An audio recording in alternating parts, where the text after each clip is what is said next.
Welcome back to another quick tutorial. In this video, we're going to be showing you how to actually add a YouTube channel um, underneath, your account. So you might have one YouTube channel or two YouTube channels, but if you're not sure how to, add another YouTube channel with your same account, like your same email address, I'm going to show you exactly how. You can actually have multiple YouTube channels underneath your account. So in order to get started, we're going to go up, navigate to your logged in profile and click on switch account. Now, when you click switch account, you're going to see all your emails or accounts that you have access to.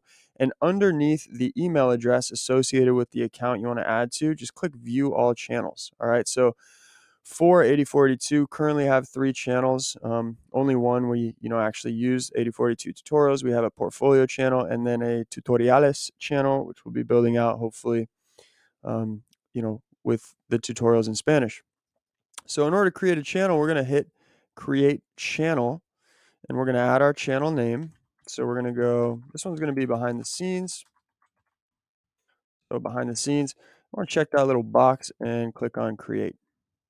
Okay, awesome. As you can see, we've got 8042 behind the scenes and we have created a brand new channel. From here, you can, add your profile, you can upload videos, for example, you can add all this different information, which we're going to be going over in separate tutorials.